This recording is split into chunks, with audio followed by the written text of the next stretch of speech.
दैया अरे माडल रे अरे रतियों में तनी ना आराम कर लो ए का आ सुतल काहे बारो उठ जा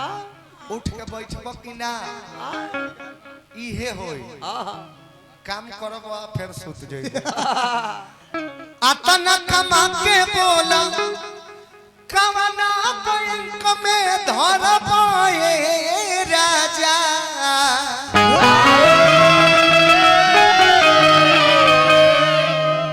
अरे खाइब पियब मोटाइब तबे नु कुछ करब ए राजा जय हिंद सर जय तो काहे अपना शांत बुझाता हां लीलाली तबियत वे ठीक नहीं खे हां आकि ढंग धइले बड़ा गंभीर बनत रह हमरा लगे हां गंभीर चल दे हां हम संतोष पागल ना है मारो एक फाइट लगवा लहू फेंक गए लगवा सोंग सी के माथा चाटे गणेश जी से कहा का कहेम जी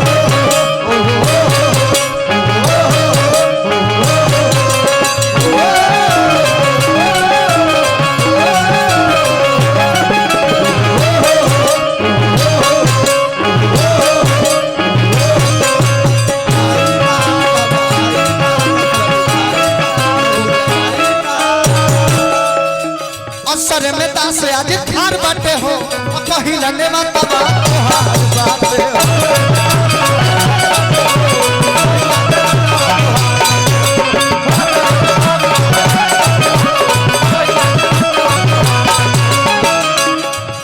कि गौरी के लाल काल बिघने बाबा हटई तो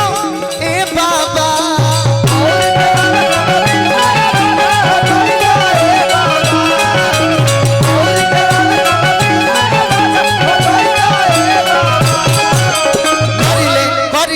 करिले पूजा नवाया मोरा सुमिरा नवा में अहिता है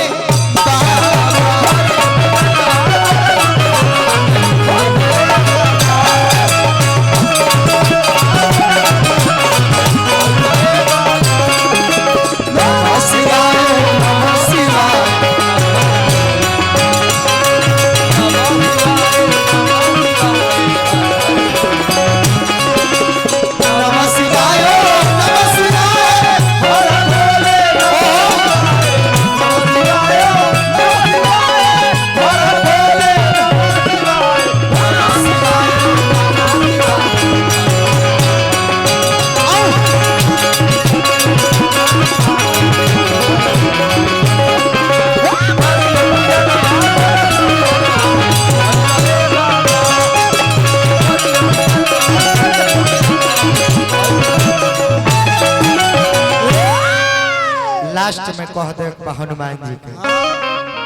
हाँ अल्लाह परम्परिक हां छठ जौन समय अभी चल रहा बा हां हां